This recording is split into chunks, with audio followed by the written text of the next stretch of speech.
Hello friends, welcome back to our channel पढ़ ले with शौर। तो आज के इस वीडियो में हम लोग पढ़ेंगे क्लास 7 हिंदी चैप्टर भोर और बरखा। तो आज की इस वीडियो से हम लोग क्लास 7 हिंदी का चैप्टर जो कि है भोर और बरखा उसे स्टार्ट करने वाले हैं। तो चलिए शुरू करते हैं।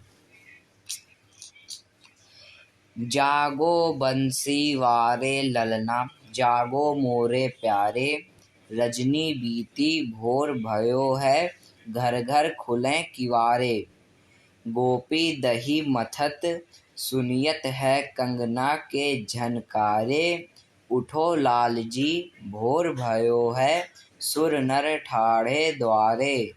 ग्वाल बाल सब करत उलाहल, जय जय सबद उचारे।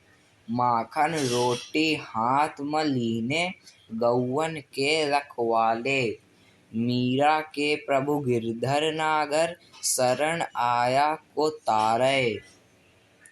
बरसे बदरिया सावन की मन भावन की, सावन में गयो मेरो मनवा, भनक सुनी हरि आवन की। उमड़ गुमड़ चौदिस से आया, दामिन दमकै झर लावन की। नन्ही नन्ही बूंदे में बरसे, शीतल पवन सुहावन की। मीरा के प्रभु गिरधर नागर, आनंद मंगल गावन की। तो फ्रेंड्स, ये जो हमारी एक कविता कह लीजिए या फिर ये एक हमारा लेख है, उसे अगर देखें, ये कविता है हमारे एक जो कि एक ब्रिज की भाषा में लिखी गई है। इसको एक बार हम लोग ज़रा पढ़ लेते, मतलब समझ लेते हैं। पढ़ तो लिया है हम लोगों ने, क्या है देखिए। इसमें बोला गया है कि जागो बंसी वारे ललना, यानी कि बंसी यानी कि जिसे बांसुरी कहते हैं। तो यहाँ पे ये बताया गया है कि बांसुरी वाले मेरे ललना यानी बच्चे, यानी प्यार से बच्चों को लल्ला कहते हैं।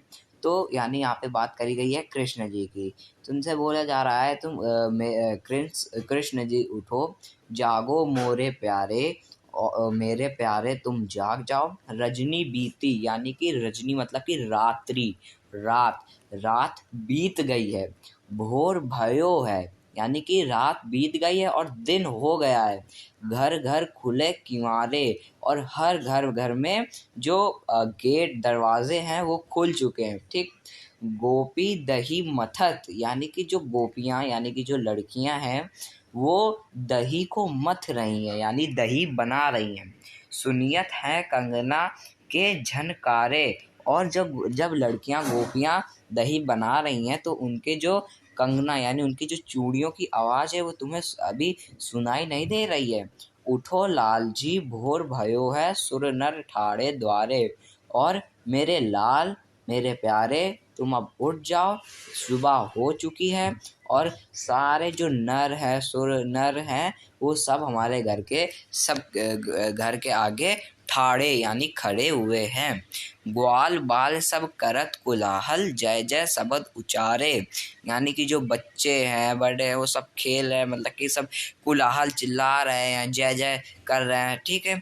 माखन रोटी हाथ में लीने, गौवन के रखवाले, और जो गांव के रखवाले हैं, मतलब कि जो उनके गाँव मतलब कि गाय। ठीक।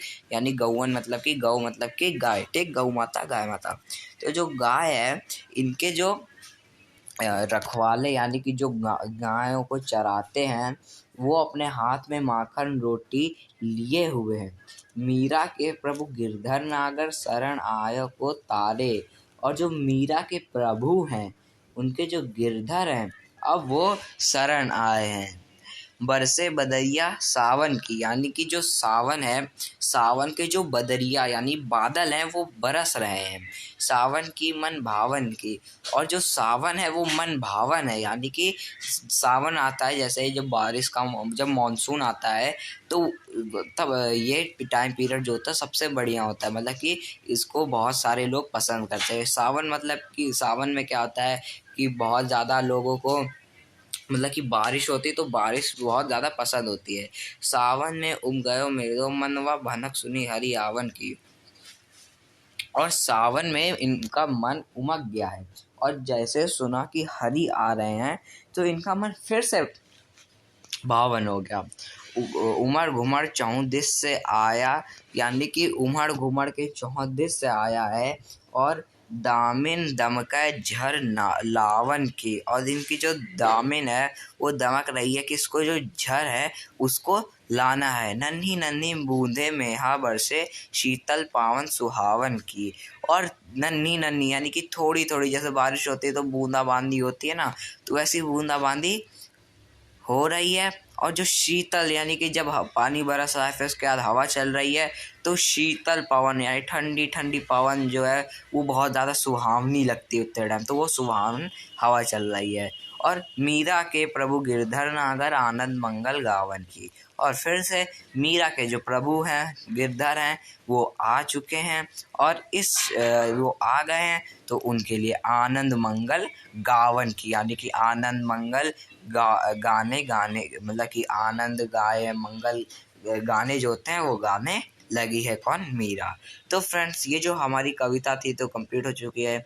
इनके जो कवि हैं कवित्री हैं वो इस कविता की कवित्री हैं मीराबाई। तो फ्रेंड्स ये जो हमारा चैप्टर है तो कंप्लीट हो चुका है। इस चैप्टर के जो प्रश्न अभ्यास है वो हम लोग करेंगे नेक्स्ट वीडियो में। आज की इस वीडियो में इतना ही, मिलेंगे नेक्स्ट वीडियो में नेक्स्ट चैप्टर के साथ। तब तक के लिए थैंक यू वेरी मच।